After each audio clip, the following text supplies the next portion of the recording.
मेरे इस YouTube channel पर आप सबका स्वागत है, जिसका नाम है बायोलॉजी की पाठशाला। आज बायोलॉजी की पाठशाला में मेरा जो नेक्स्ट टॉपिक है वो टॉपिक है जेनेटिक एंड एवोल्यूशन। ये आपके सामने टॉपिक है जेनेटिक एंड एवोल्यूशन। मैंने आपसे कहा था कि मेरे इस YouTube चैनल पर आपको नीट से जुड़ी हुई इम्पोर्टेंट चैप्टर्स मिलेंगे आपको with explanation and based on and based on MCQ भी मिलेगा आपको इस पर्टिकुलर यूट्यूब पर। जितने भी चैप्टर्स हैं उन सभी चैप्टर्स के बेसिस पे आपको एमसीक्यू भी मिलता रहेगा। जितने भी अब ये जो चैनल है, ये चैनल आपको प्रोवाइड कराएगा, क्योंकि नीट की परीक्षा बहुत नज़दीक है और उस कम समय में आपको रिवीजन भी करना है और सबसे बड़ी बात कि आपको एमसीक्यू भी सॉल्व करना है, जिससे कि आपका प्रॉपर स्टडी हो पाए। तो आपके लिए ऑप्शन बचता है क्या कि आप कम समय में ज़्यादा गेन कर पाएँ और उस तरीके से आप अपनी स्टडी को मेंटेन कर पाएँ, जिससे कि आपकी जो तैयारी है वो बहुत अच्छे तरीके से हो जाए। अब यहाँ पर आपके सामने 3 चैप्टर दिख रहा है और वो तीनों चैप्टर आपको पढ़ने हैं। इम्पोर्टेंस है जहाँ से क्वेश्चंस आपको बनते हैं। अब इसमें principle of inheritance and variations है, ये चौथा नंबर चैप्टर बहुत ज़रूरी है। देन 5वां नंबर चैप्टर आपके सामने है मॉलिक्यूलर बेसिस ऑफ इनहेरिटेंस, ठीक। एंड छठा नंबर चैप्टर आपके सामने होता है एवोल्यूशन। अब ये आपके लिए बहुत ज़रूरी है पढ़ना, और यहाँ से एमसीक्यू के भी क्वेश्चंस हम आपके सामने रख देंगे कि किस तरह के क्वेश्चंस आते हैं। और जितने भी ऐसे बच्चे हैं जो अभी तक मेरे यूट्यूब पर अभी पहली बार आए हैं, तो कृपया पहली बार आने के साथ साथ आप इस पूरे वीडियो को देखिए भी। और तो और आप एक काम ये कर लीजिएगा कि जितना मेरा पिछला वीडियो ह्यूमन रिप्रोडक्शन से जुड़ी हुई पड़ी हुई हैं, जितना मेरा पिछला वीडियो ह्यूमन रिप्रोडक्शन से जुड़ा हुआ है, आप उसको पूरा देख लीजिए।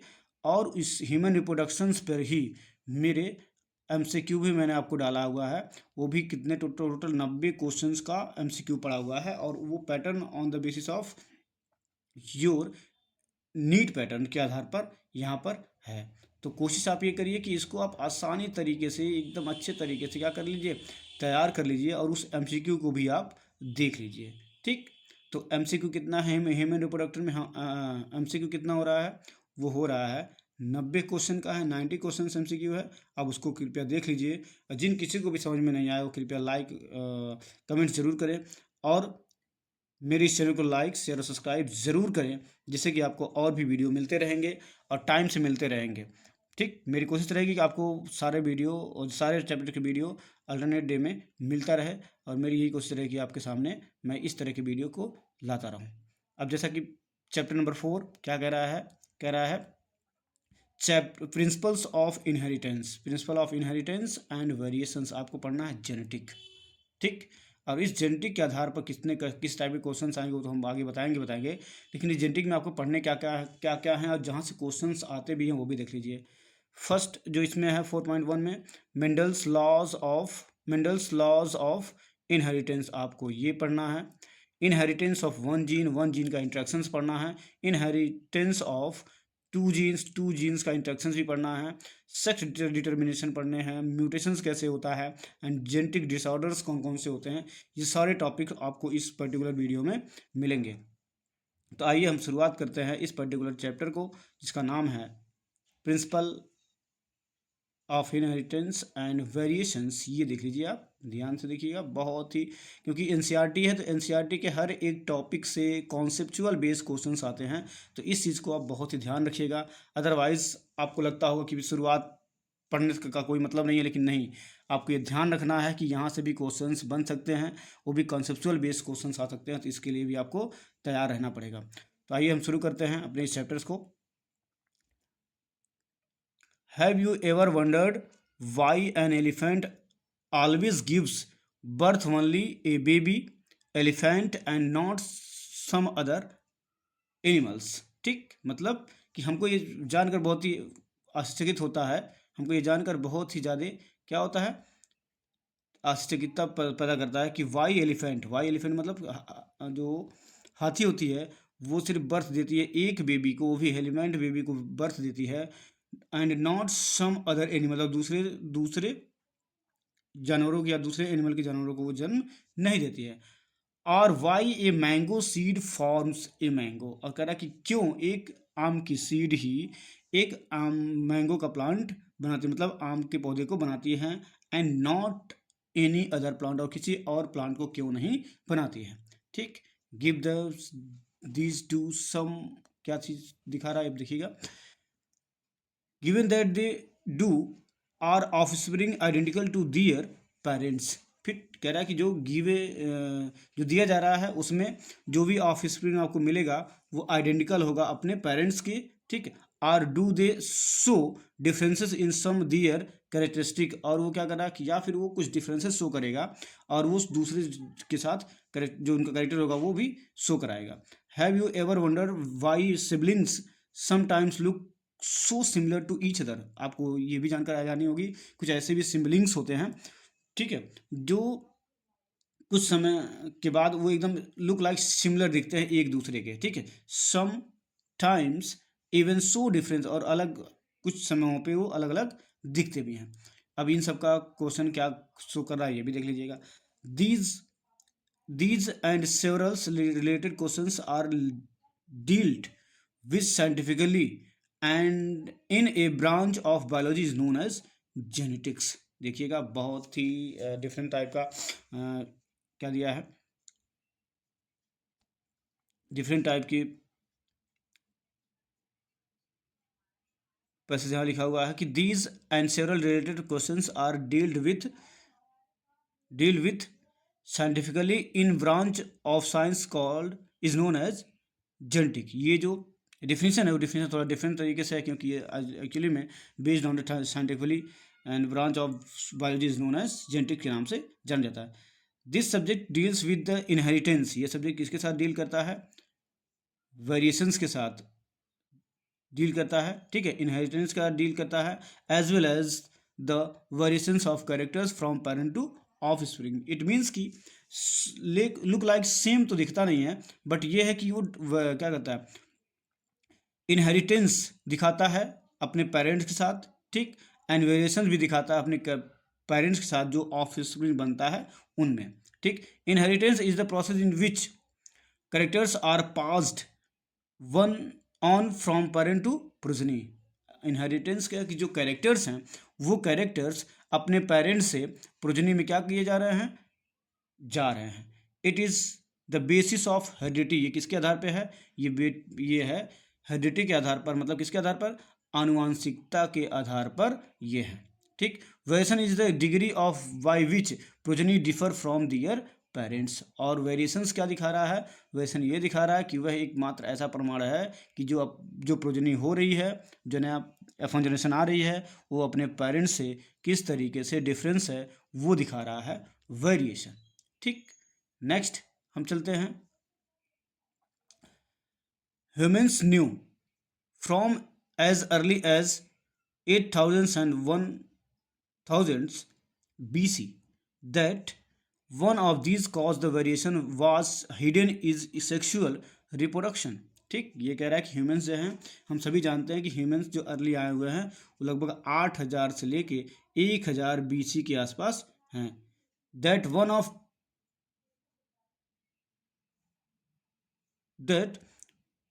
of the causes the variations was hidden is sexual reproduction। और ये जो सारा चीज़ का प्रमाण दिया रहा है, जो वेरिएशन चेंजेस आ रही हैं वो चेंजेस किसके आधार पे आ रहा है, वो छिपी हुई है सेक्सुअल रिप्रोडक्शन के थ्रू। They exploited the variations that were naturally present in the wild population of plants and animals to selectively breed and selected for organisms that passed desired characters।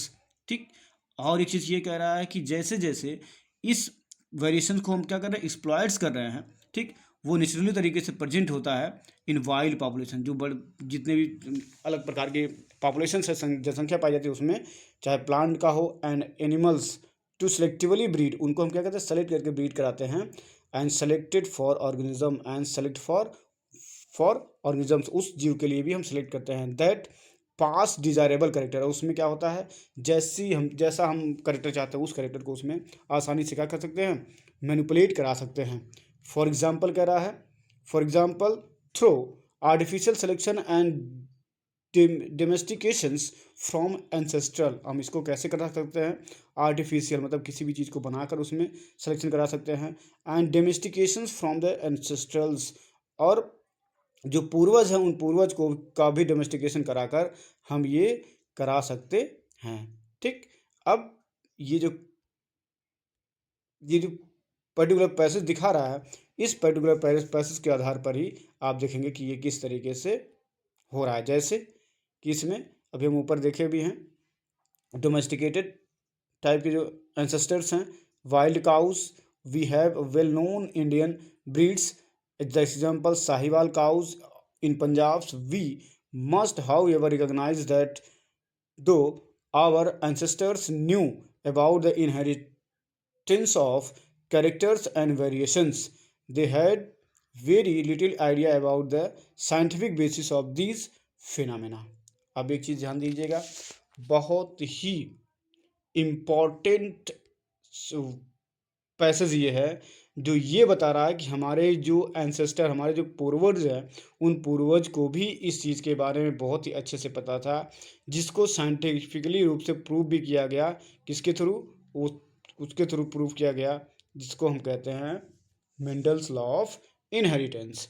ठीक, इस पर्टिकुलर एग्जाम्पल का ये जो example शुरू होता है through artificial selection and domestications from ancestors, मतलब कह रहा है कि जो आर्टिफिशियल सिलेक्शन किया जा रहा था और डोमेस्टिकेशन फ्रॉम एंसेस्टर, हमारे पूर्वजों के थ्रू जो घरेलू या पालतू जो जानवर थे,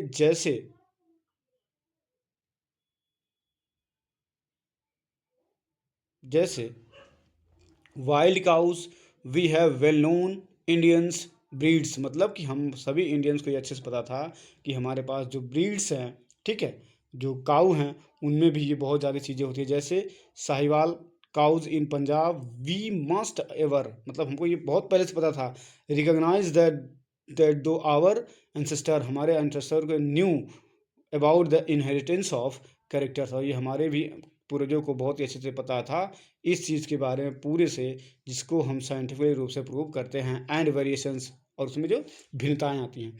they had very little idea about the scientific classes basis of this phenomena, और इस फिनोमेनन को हम साइंटिफिक क्लासेस से भी समझ सकते हैं किस तरीके से वो दिखाता है। इसका मतलब कि ये जो पैसेज है, ये पूरा पैसेज मोस्ट इंपॉर्टेंट है, कॉन्सेप्चुअल कॉन्सेप्ट के आधार पर जो क्वेश्चंस बनते हैं उसके आधार पे ये पूरा पैसेज मोस्ट इंपॉर्टेंट है statement based questions and conceptual based question के लिए। सो इसको आप थोड़ा सा केयरफुली पढ़ लीजिएगा, इस वजह से यहाँ से क्वेश्चन बनने की संभावना ज़्यादा है। आगे बढ़ते हैं, आते हैं हम लोग, बात करते हैं किसकी, फर्स्ट क्लास जो है मेंडल्स लॉज ऑफ इनहेरिटेंस। हम बात करेंगे किसकी, मेंडल्स लॉ ऑफ इनहेरिटेंस की बात कर रहे हैं। ठीक, it was during the mid 19th century, कह रहा है कि ये 19वीं शताब्दी की मध्य समय की बात है। Headway was made up in the understanding of inheritance, और उस जगह पे सबसे बड़ी बात आई थी कि किसको समझा गया था, आनुवांशिकता को समझा गया था। ग्रेगर जॉन मेंडल एक ऐसे वैज्ञानिक थे जिनका नाम था Gregor Johann Mendel, conducted hybridisation experiment on garden pea for 7 year. ठीक, उन्होंने इसके लिए क्या किया था, 7 साल का एक एक्सपेरिमेंट किया था। ठीक है, कौन, ग्रेगर जॉन मेंडल ने 7 साल का एक हाइब्रिडाइजेशन एक्सपेरिमेंट किया था, जो किस पे बेस्ड था, वो पूरी तरीके से गार्डन पी पे बेस्ड था, मतलब किस पे, मटर के पौधे पर बेस्ड था, फॉर 7 ईयर, कितने साल तक, 7 साल तक। और ये 7 साल का समय कब आया था, 1856 से लेके 1863 का जो समय था, इसी के बीच में उन्होंने किया था। ठीक, then and propose the laws of inheritance in living organism, और इसी के एक्सपेरिमेंट के बेस पे उन्होंने लॉज ऑफ इनहेरिटेंस को क्या किया था, लिविंग ऑर्गेनिज्म में बताया था कि क्या क्या होता है। ड्यूरिंग मेंडल्स इन्वेस्टिगेशंस, मेंडल के इन्वेस्टिगेशन के दौरान, into inheritance pattern, it was for the first time statistical analysis and mathematically logic were applied to problem in biology। ठीक, मतलब फर्स्ट टाइम इनके द्वारा किया गया ये एक्सपेरिमेंट ये बता रहा है कि जो inheritance of pattern, it was for the first time that statical analysis and mathematical logic were applied to problem in biology. इन्होंने फर्स्ट टाइम एनालाइज किया था और मैथमेटिकली इसको क्या किया था, लॉजिक लगाकर इसको अप्लाई किया था स्टैटिकल के आधार पे। ठीक, his experiment had large samples size which gave greater credibility of the data that he collected. Also the confirmation of his also the confirmation of his also the confirmation of his in references from experiments on successive generations of his test plants provide that his result pointed to general rules of inheritance other than being unsubstantiated ideas। ठीक, मतलब इनकी जो सारी बातें थी वो कह ये रहे हैं कि जब इन्होंने इस कंफर्मेशन को अपने इस इनफ्लुएंस के साथ एक्सपेरिमेंट को किया, the successive generations of his test plant, और उस पर्टिकुलर प्रोसेस के लिए जिसमें जिन्होंने इसको लिया था वो test plants provide his result pointed to general rules, और उस पर्टिकुलर रिजल्ट ने ये बताया कि किसी भी पर्टिकुलर इनहेरिटेंस को या फिर कह सकते हैं कि आनुवंशिकता को कुछ ऐसे समान रूप से ऐसे नियम कानून हैं उनके थ्रू, रेदर देन बीइंग अन सबस्टेंशिएटेड आइडियाज़ के रूप में उन्होंने ये किया कि ये आसानी से जांचा परखा जा सकता है। ठीक, देन आता है Mendel's investigated characters in the garden pea. उन्होंने क्या किया कि जो कैरेक्टर था गार्डन पी का, मटर के पौधे को उन्होंने इसके बारे में इन्वेस्टिगेट किया।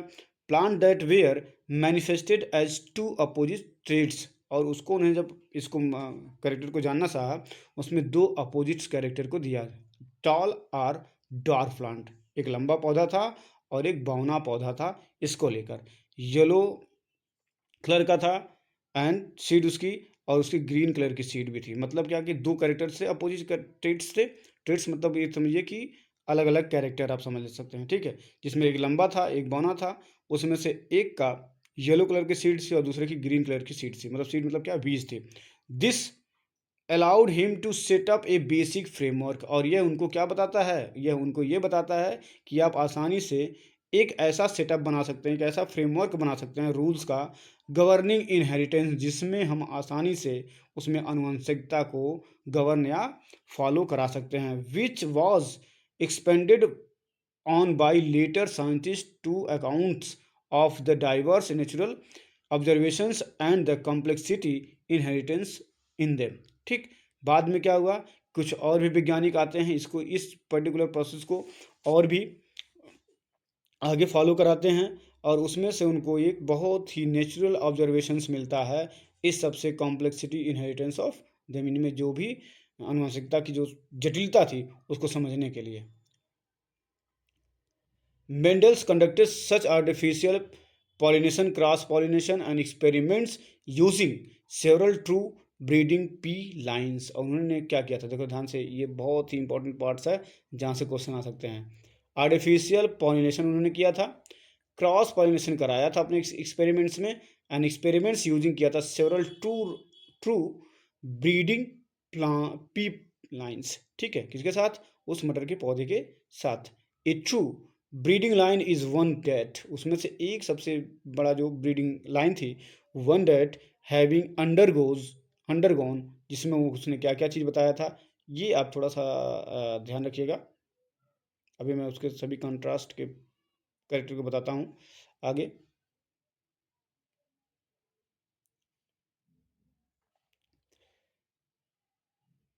Breeding line one that having undergone continuous self pollination, किसके थ्रू आया था, मतलब एक ही जाति के दो पौधे थे, सोज द स्टेबल, जिनके बीच में सेल्फ पॉलिनेशन कराया गया था। क्या कराया था, सेल्फ पॉलिनेशन को कराया जा रहा था। Shows the stable traits inherited, और उन्होंने क्या किया, एक बहुत ही जो करेक्टर उनमें दिख रहा था वो आनुवंशिकता का, वो लगभग बहुत ही स्टेबल था, and expression for several generation, और वो चीज़ कुछ पीढ़ियों तक दिख रही थी।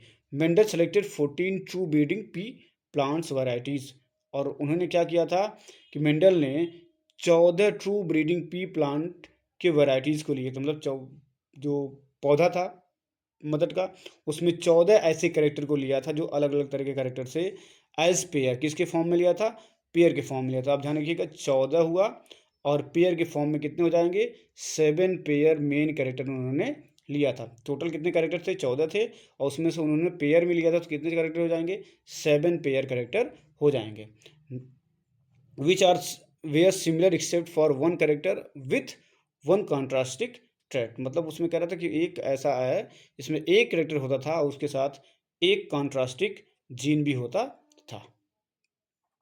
सम of the contrasting trait selected were some of the contrasting trait selected were smooth or wrinkled seed, उसमें से एक बहुत ही स्मूथ था या फिर एक रिंकल्ड सीड के फॉर्म में था। दूसरा था येलो कलर का था और या ग्रीन कलर का रहा होगा।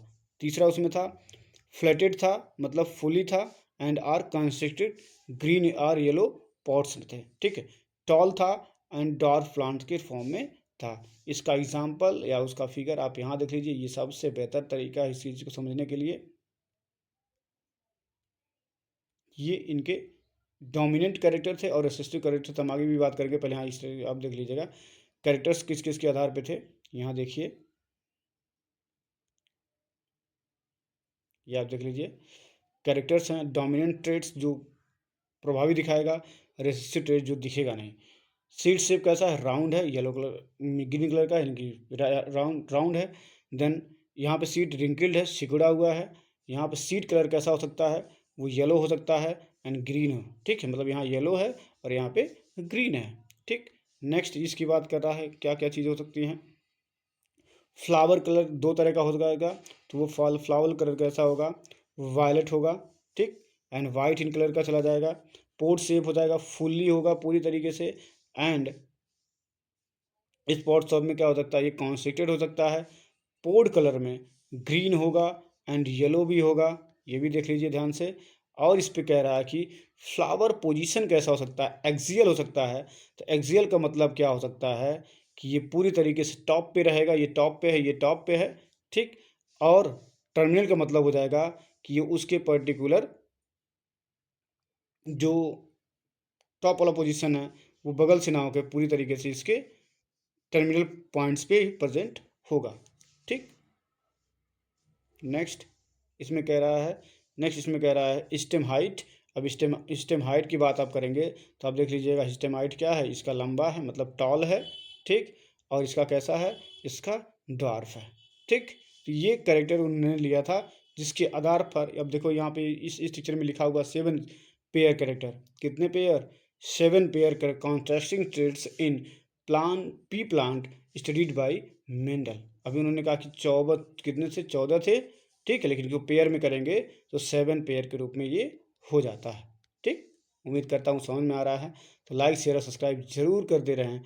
और यहाँ पर उस चीज़ का सबसे बेहतर एग्जाम्पल दिया भी हुआ गया है, ये देख लीजिए उस 7 कैरेक्टरिस्टिक कैरेक्टर्स के बारे में यहाँ ये दिया है, जो ऊपर फिगर में था वो यहाँ पे लिखा हुआ है।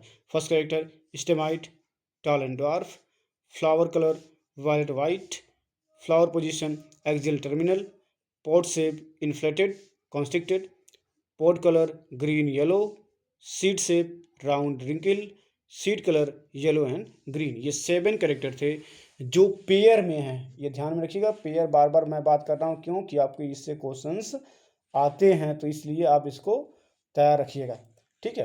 तो ये कितने हो गए, ये टोटल 7 कैरेक्टर हो गए, लेकिन पेयर में है तो कितने हो जाएंगे, 14 कैरेक्टर्स टोटल हो जाएंगे, ठीक। उम्मीद कर रहा हूँ आपको समझ में आ रहा है। तो लाइक शेयर सब्सक्राइब जरूर करते रहें, जिससे कि आपको ये चीज़ और अच्छे तरीके से समझ में आ रही है। तो कमेंट्स भी ज़रूर करें। बाकी के मेरे वीडियो में आपको ऐसे